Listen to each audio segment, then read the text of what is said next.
We are going from good news to bad news to good news, and now we're going to be moving on to bad news. Now, just to explain this, because I wrote the article on this on the movie website, lastmovieoutpost.com, where you can find all the movie news, reviews, and everything cool about film. Just to squeeze that in there. A bit of shameless plugging. Now, with Indiana Jones 5, the rumours are that the movie was actually finished quite a while ago. Mm-hmm. They shot several endings, all of them involved, and this is going into spoiler territory, but it's also going into rumor territory, so don't take this as law. But let me just interject. Trust me, you're going to want to hear this because we're about to save you a lot of money by the looks of this. But basically, Kathleen Kennedy is producing. This is the same Kathleen Kennedy who ruined Star Wars. The fifth movie, involves time travel, and older Indy goes back in time to where younger Indy is. Younger Indy gets killed off, which then kills off the Harrison Ford character, only to be replaced by Phoebe Waller-Bridge, who picks up the hat and the whip and then becomes Indiana Jones. This is just rumors at the moment, but some of the rumors seem to be getting confirmed each and every day. They have finished the movie and they have done test screenings, and the highest rating that they got for the test screenings was 35% out of 100. That was the highest. But everybody else has absolutely hated it for people who have done the test screenings. I can't imagine anything worse than turning Indy into a female. No. Well, this is the thing. It's unclear how they're going to do it. Because I heard, this is all from Doomcock, obviously, but I also heard that... No. I've seen a couple of other people talking about it with articles. Yeah, of course. But it's going to be done where, obviously, if they kill young Indiana Jones, and Indiana Jones, Harrison Ford Indiana Jones, never existed. So all the stories of Indiana Jones for the last 30, 40 years would have actually featured like a Mandela effect. So it would have featured Phoebe Waller-Bridge, whatever her name is. Do you know what? I mean, someone said in the comments section, I think it might have been you actually, for, you kind of feel a little bit sorry for these people for the backlash they're going to get. I don't. You shouldn't sign up for this stuff. You shouldn't do it. Just to put this across here, Mangold said there have been no test screenings. I don't believe Mangold? him. James Mangold's the director, the guy who directed the Wolverine, the one where he went to Japan and stuff. He's a great director. Oh my god, it just gets worse. No, I like him. I think he's all right as a director. He's done some pretty good stuff. But however, he said that, but I just don't believe him. In the same respect that, what did we say the other day that somebody said that they weren't doing something? What was that in? Somebody said that they weren't doing something, and it was like, it's the same as saying Andrew Garfield said that he wasn't playing Spider-Man in Spider-Man No Way Home. And yet there he was. Oh, that's right. Andy Serkis was saying that his character from Andor isn't Snoke. And it was kind of, I can hear you typing. No, I'm trying to move my microphone. It just fell off. All right. Sorry, keep going. So with, it was just like, well, you're not paying attention, so what's the bloody point? No, I'm moving. I knocked it off my desk while you were talking. I was trying to discreetly put it on. But Mangold has said there's no test screenings. I don't believe him. I think that they have had test screenings, and I think people have hated it. And he is, I get the impression that kind of any director that works with Hollywood, or particularly Disney, they are trapped in there. And Disney hold all the power and hold all the cards. And if you speak out or anything else, they will just ruin your career, as far as I'm concerned. I know people go on about J.J. Abrams doing The Rise of Skywalker, but I still think he was a victim of Kathleen Kennedy and Disney.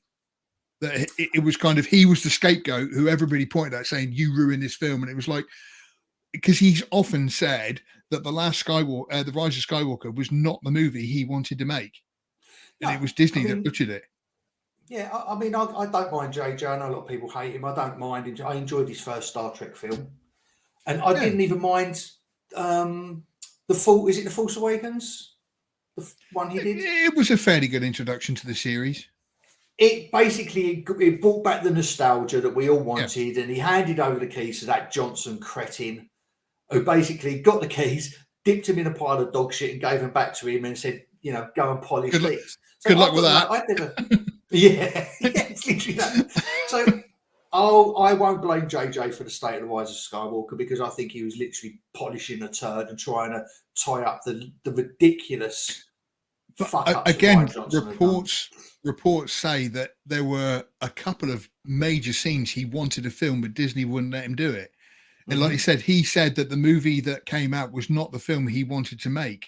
And so, again, with Colin Trevorrow walking away and going off and doing Jurassic World and stuff, again, I can't imagine what it would be like working with Disney. And I think Mangold is in the same boat now. He's thinking, wow, I get to direct an Indiana Jones film, happy days. But then when he's in there and he signed that contract, it is literally, right, if you do anything that we don't like, we will ruin you. Because I just think it's within their power. And it's, Kathleen Kennedy has killed Star Wars. She's not going to think twice about, killing off a director's career. No, it beggars belief that she's still in a job of this power as well. I mean, she's literally the Joe Biden of the movie world. It's just one fuck up after another, and everyone's like, oh, and yet she's got promoted and she's carried on keeping her job. It's unbelievable. Well, Disney are now, their shares are at an all-time low, aren't they? And then they're talking about massive layoffs. Again, coming back to these rumors, according to the rumors, Indiana Jones is now it's the noose around the neck of Kathleen Kennedy, that if it bombs, she is out. But she's still trying to stick to her guns and make it woke and make it all female and blah, blah, blah, and everything else. It's going to be interesting. Well, I say it's going to be interesting to see. It's not really, because it's Indiana Jones. People like us grew up loving Indiana Jones, and I still the original Indiana Jones is still just unbelievable trilogy, because they end obviously in Petra. Not counting the fourth one, but as a trilogy, they are perfect in every respect. The music, the direction, Indy himself, the rest of the cast, everything about those movies, you can't fault them at all. And so now having Indy being brought into the 21st century in 2022 and replaced by a woman, horrible news.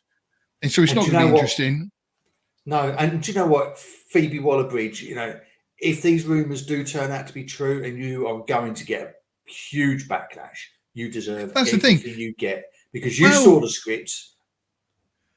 Again, like I say, I don't know, because I genuinely do feel for them, because like I say, 10 years ago, if somebody had asked me to be in a Star, like John Boyega and Disney Daisy Ridley, if they'd asked me to be in a Star Wars movie, man, I'd have cut off my left bollock to get into that gig. But now I think to myself, oh, grief, no. And maybe she did go in thinking she could save it and do some good. I don't know. I try to see the good in people. But surely, it's a little bit different with Boyega, whatever his name is, and Daisy Ridley, because they signed up for the first Star Wars. Obviously, they would have read the script to a degree. The second one obviously fucked everything up, and the third one was just trying to bend some rocks. But with this one, this isn't a continuation story. This is a whole independent story. So she must have had some say-so in it. And if she looked at that and gone, what we're going to do at the end of it is we're actually going to kill Harrison Ford's Indiana Jones, and you're going to take over, surely her brain would go, whoa, hold on a minute. You're telling me that you're about to upset 40 years worth of fan base like you did Star Wars and like you're doing with Star Trek, and you want me to sign? You'd be like, I'm not touching that. I don't know. I just, like I say, I don't know. It's a horrible situation, and if it is true, it's going to be it's going to be horrible. It's going to be appalling. It's going to be absolutely appalling. But then, let's be honest, mate. After the whole sequel trilogy with Star Wars, Kennedy shouldn't be in this position, pulling the strings anyway. She should have been out on her arse. Brainbug says that Indy ended The Last Crusade, the perfect ending. It will never watch The Crystal Skull again. Again, it was the perfect ending. It was literally riding off into the sunset. It was everything about it was absolutely perfect. And yet, like I say, The Crystal Skull just came along and just didn't work. Didn't work at all. No, I just want to go back actually, talking about Indy and the perfect ending. We didn't mention is that Spielberg's being touted to make the next Superman film. Yes, we haven't talked about that, have we? I forgot to mention that. So again, you're I'll be quite buzzing excited if he about does that, it. aren't you? I am, because I love Steven Spielberg. I think he's fucking excellent. So, and if he can tap into that old well and bring back some of the old Indiana Jones magic and make us root for the good guy against all the odds again as Superman and give us that nostalgic feeling of cinema, I am well on board. I am still in the opinion that Spielberg hasn't made a summer blockbuster since the original Jurassic Park. Yeah, but he's kind of moved away from that whole summer blockbuster. No, but he still he did like the BFG and he did Minority Report terrible. and a couple of others. Which but Minority Report's not really a summer blockbuster. And did he do The Paper as well? Was it The Paper? No, his more serious stuff I completely get. You know, as kind of like Schindler's List type thing, because I mean he made Schindler's List the same time as Jurassic Park, and obviously they're two completely different movies. But his magic, I don't think is just there anymore. I really don't. And I think. Sorry, man, I didn't mean to cut you off. I'm gone. No, I think it's the source material and the direction he's decided to take to move into the more serious films. Because Ready Player One, great fun. I loved it. Thought it was really good fun. I've watched it twice, and it's not got the magic of like Jurassic Park and stuff like that at all. No, it hasn't got that sort of magic, but it's still a good 2 hours of entertainment. It's still fun. It's exciting. You know, some of the times you're sitting there, you know, again, you're rooting for the underdog. And I know Superman's not really an underdog, but I think yeah, that poor scrappy fella. I tell you what, though, always has it hard. If Zaslav can sort of re-kickstart the DCU with the first outing with Superman, and they announce that Steven Spielberg's directing it, which will be his first superhero film, then Zaslav, I'll tell you what, mate, hats off to you, man, because that would just be such an amazing buzz. See, I'm just quickly looking through his summer blockbuster list. Spielberg, War of the Worlds was terrible. No way, it was good fun. It was not. It's not a patch on the original.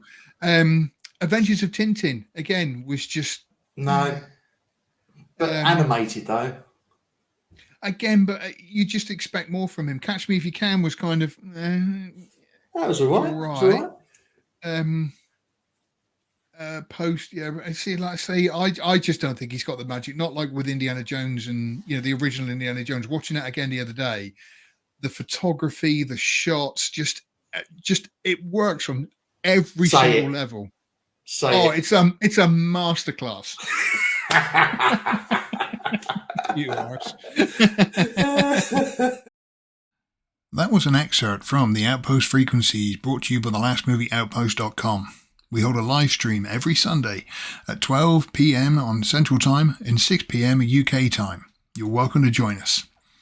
In the meantime, make sure you visit thelastmovieoutpost.com for all of your movie news, reviews, and everything cool about film. So cheesy.